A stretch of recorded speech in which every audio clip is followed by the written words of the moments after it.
বাংলায় যে ভাষায় আপনি মানুষ হচ্ছেন ওই ভাষায় আপনার সরল অনুবাদ, 3 নম্বরে শানে নজুল, 4 নম্বরে ব্যাখ্যা, 5 নম্বরে শিক্ষা নিয়ে বাড়ি যাওয়া। এই 5টা নিয়ে আজ আমরা বাড়ি যাব, ঠিক আছে তো? তার ভেতরে অলরেডি আমরা তেলাওয়াত করেছি, 420টা নেকি পেয়ে গেছি। 2 নম্বরে আমরা সরল অর্থ জানলাম যে এতটুকু। এবার শানে নজুল, নবীজির ছেলেগুলো একটা একটা করে সব মারা গেল। কয়টা? হ্যাঁ, নবীর ছেলে 4টা। কই, আমি তো 3টা জানি। তয়ব, তাহের, কাসেম আর ইব্রাহিম। কিন্তু এক ছেলের নামই 2টা, তয়ব আর তাহের একটাই নাম, আর কাসেম একটা আর ইব্রাহিম একটা। আর কি ঘুমাচ্ছে?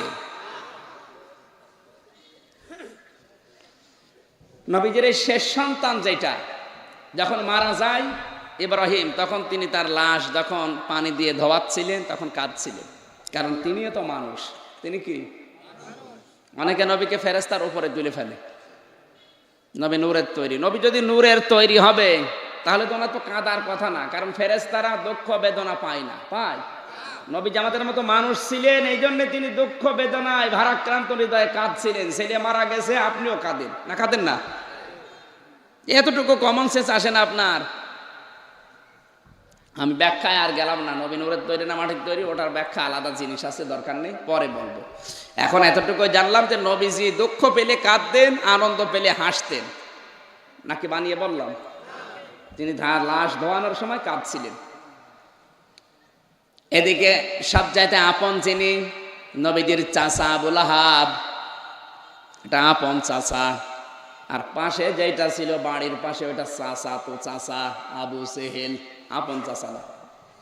এর স্ত্রী উম্মে জামিল মানুষের কাছে ডাক দিয়ে ঘরে ঘরে পৌঁছিয়ে দিচ্ছে, মোহাম্মদ ওকে নিয়ে আর চিন্তা নেই, কারণ ও মারা গেলে ওর সন্তান একটা একটা করে 3টায় চলে গেল। ও মারা গেলে ও নির্বংশ হবে, ওকে ওর নাম নেওয়ার মতো দুনিয়ার কেউ থাকবে না। এদিকে ছেলে মারা গেছে, সান্ত্বনা দেবে কি না? আপন মানুষ এসে আরো মানুষকে জানাচ্ছে। নবীজি দুঃখ পেয়েছিলেন এই সময়, কারণ বাইরের কোন মানুষ যদি কিছু বলে দুঃখ কম লাগে, আপন মানুষ যদি কাঁটা ঘায়ের উপরে নুনের ছিটা দেয় সহ্য করা যায়। নবীজি যখন কাঁদছিলেন আরো বেশি। বিপদে কেউ যদি পড়ে, ওই বিপদ দেখে আপনি যদি মজা লুটে নেন, যে ওর বিপদ হয়েছে, যে ও বিপদে পড়েছে আর আপনি মজা পাচ্ছেন, তাহলে ওই বিপদে আপনাকে ফেলতে আল্লাহর বেশি সময় লাগবে না। নবীজির ছেলে ইন্তেকালের কারণে আবু লাহাবের স্ত্রী আনন্দ করেছিল বেশি, এই জন্য আল্লাহ দুনিয়াতেই তার 2টা সন্তান উতবা সাইবা, এই 2টাকে দুনিয়ার ময়দানে বিদায় দিয়ে আল্লাহর নবীজির ওই সন্তানের প্রতিশোধ আল্লাহ নিয়েছে। আর যারা ইসলামের কারণে অনেকেই বিপদে আছে, আর এদের বিপদ দেখে অনেকে আনন্দ পাচ্ছে।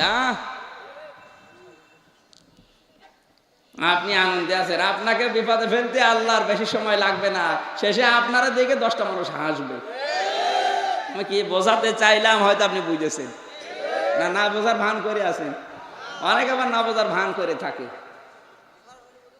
কত মানুষের বিপদ, এটা দেখেও দুঃখ পাবে কি, আফসোস করবে কি, অনুশোচনা করবে কি? না, ওর আরো বৃদ্ধি বাড়ে, যা ও মরেছে আরো মরুক।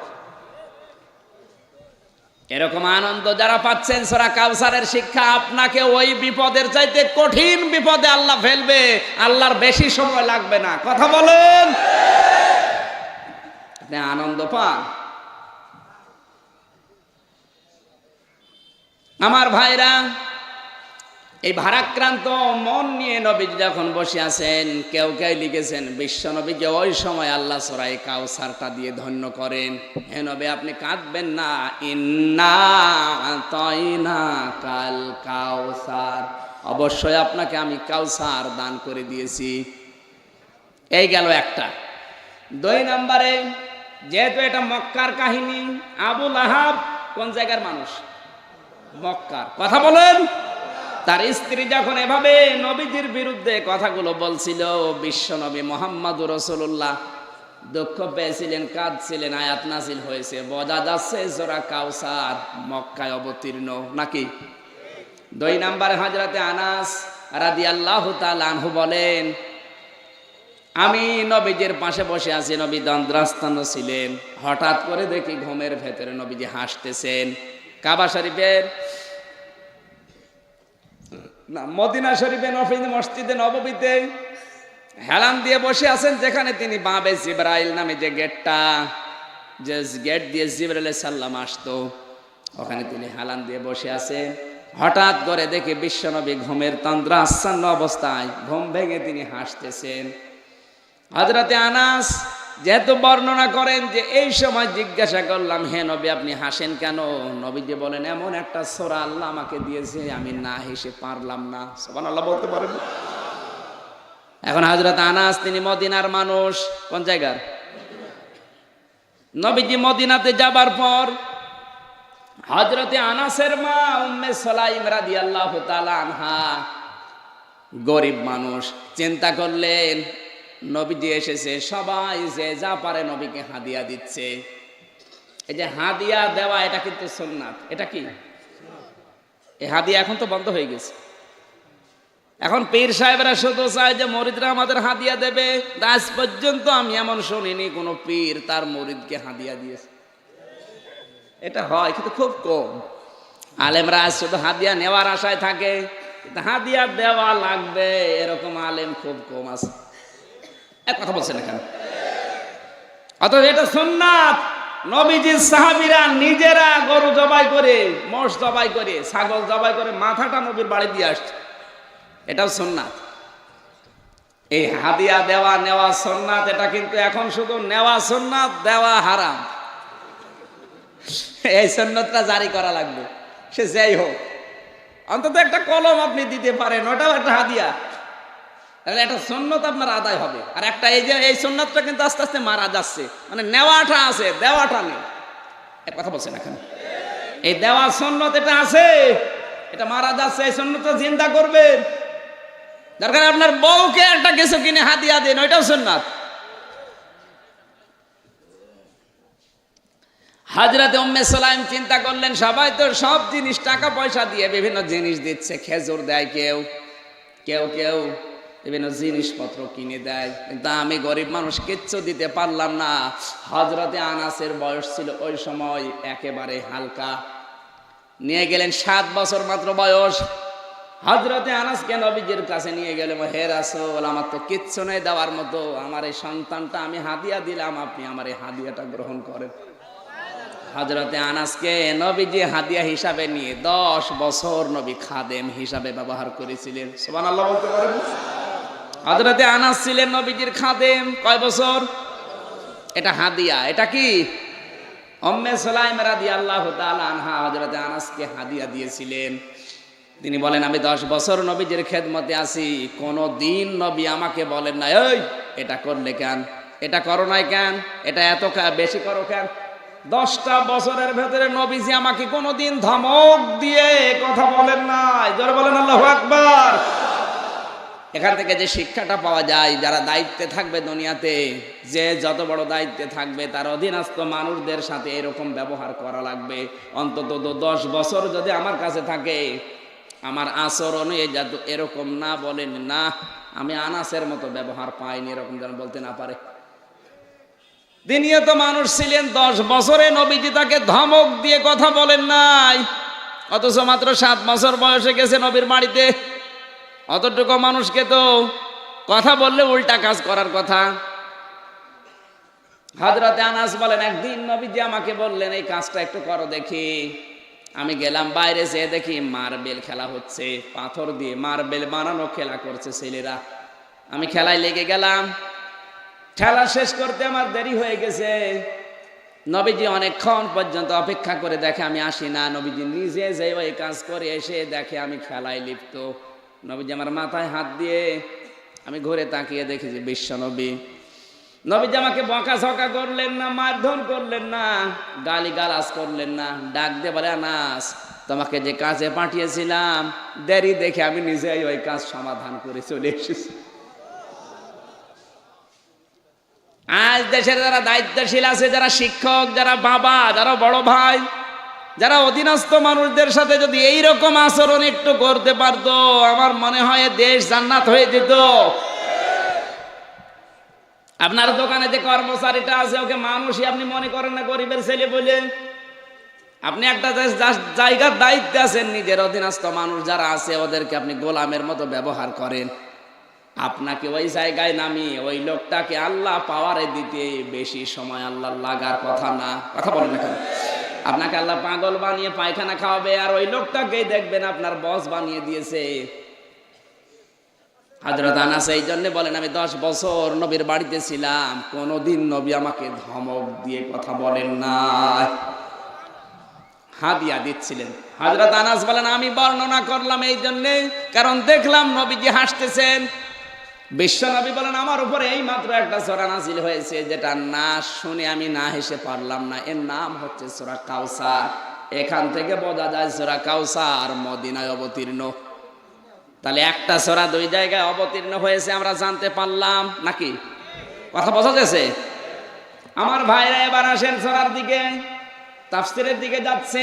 আল্লাহ পাক বলেন, ইন্না আ'তাইনাকাল কাউসার।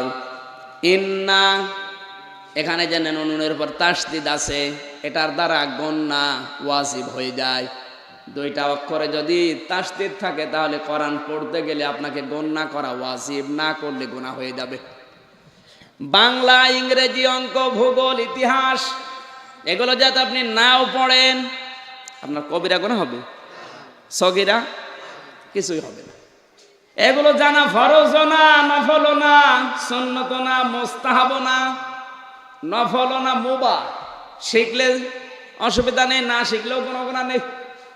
কিন্তু কোরআনে কারিমে যেভাবে আমি এখন শেখাবো, আপনার যদি এইভাবে পড়তে না পারেন, আপনি যদি বলেন ইন্না আ'তাইনাকাল কাউসার, আপনার কবিরা গুনাহ হবে।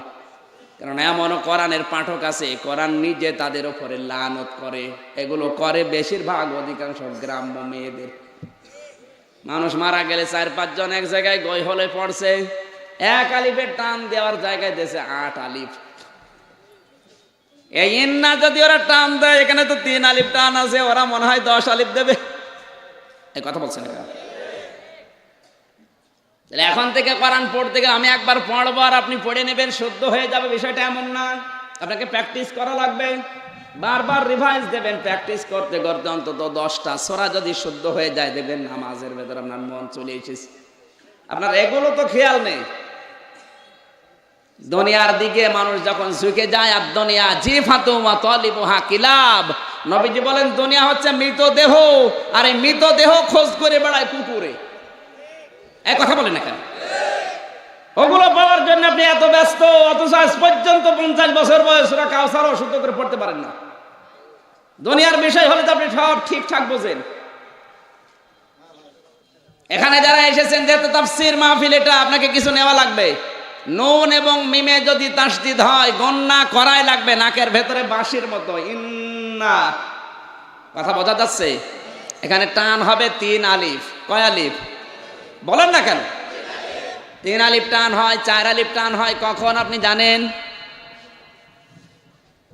লম্বা আলিফের পরে, আলিফের পরে যদি ছোট্ট হামজা আসে জবরের পরে, তাহলে 4 আলিফ টান হয়। ইদা জা নাসরুল্লাহ। আর জবরের পরে আলিফ, এর উপরে যদি আরেকটা লম্বা আলিফ আসে, তাহলে 3 আলিফ টান হয়। এটা মধ্যে মুনফাসিল, মধ্যে মুত্তাসিল। এখন তো গ্রামার এভাবে তাসবিদের কায়দা বোঝানোর সময় না, আমি একটু টাচ দিলাম। আপনারা এভাবে যদি 8টা 10টা নিয়ম একটু ফলো করতে পারেন, আর একটু আয়ত্ত করে রাখতে পারেন, দেখবেন আপনার কোরআন শরীফ শুদ্ধ হয়ে গেছে। শুধুমাত্র নুন সাকিনের 4টা, মিম সাকিনের 3টা, আরে র পড়ার কায়দা আছে 5টা, আরে ওয়াজিব গণনা 2টা, আর মাখরাজ আছে 17টা। এই কয়টা মোটামুটি ভালোভাবে আয়ত্ত করতে পারলে কোরআন শরীফ ইনশাল্লাহ শুদ্ধ হয়ে যাবে। চেষ্টা করবেন ইনশাল্লাহ, নাকি? চেষ্টা থাকবে তো? বিশ্বনবী মুহাম্মদ রাসূলুল্লাহকে আল্লাহ জানালেন, ইন্না আ'তাইনাকাল কাউসার। হে নবী, আপনাকে অবশ্যই আমি কাউসার দান করেছি। কি দান করেছি? এখন এই কাউসারটা কি? কাউসারের আমি 26টা অর্থ পেয়েছি তাফসীরে কুরতুবীতে। কাউসার আপনি এতদিন শুধু পড়ে গেছেন, আগে বললাম না, যাকে আপনি মানতে চান তাকে আপনি জানেন আগে। আপনি যদি না জানেন তো মানবেন কি করে? সূরা কাউসারের অর্থ আমি পেয়েছি 26টা তাফসিরে কুরতুবী। আল্লাহ রাব্বুল আলামিন বলেন, হে নবী, আপনাকে আমি কাউসার দান করেছি। নবীজি শোনার পরে কেন হাসলেন? এই জন্য হেসেছিলেন। 1 নম্বরে আমার ভাইরা, কাউসারের 1 নাম্বার অর্থ আমি পেয়েছি ঝর্ণা। কাউসার মানে জান্নাতের ভেতরে আল্লাহ একটা ঝর্ণা বানিয়ে রেখেছেন, দুধের চাইতে সাদা, মধুর চাইতে মিষ্টি। নবীজি বলেন, কিয়ামতের ময়দানে ওই ঝর্ণাটা আল্লাহ আমার নামে রিজার্ভ করে দিয়েছেন। আমি যাকে ওই ঝর্ণার পানি 1 গ্লাস দেব, সে জান্নাতে যাওয়ার আগ পর্যন্ত আর পিপাসার্ত হবে না। জোরে বলেন সুবহানাল্লাহ। এই কাউসার আমরা চাই না চাই না? নবীজি কাউসার দেওয়ার জন্য একটা একটা করে ফেরেশতাদেরকে বলবে, তোমরাও দাও। হঠাৎ করে দেখা যাবে কিছু মানুষ দৌড়িয়ে এসে বলবে, হে রাসূল, আমরাও আপনার উম্মত। সামনে পর্দা পড়ে যাবে। নবীজি বলেন, রব্বুল আলামিন, এরা তো আমার উম্মত, এদের সামনে পর্দা ফেলে দিলে কেন? তুমি সুযোগ দাও, আমি একটু পানি ওদেরকে দেই। কিসের পানি? কাউসারের। জোরে বলেন। আওয়াজ আসবে, রাসূল আপনি বিদায় নেওয়ার পরে এরা উম্মত ঠিক আছে,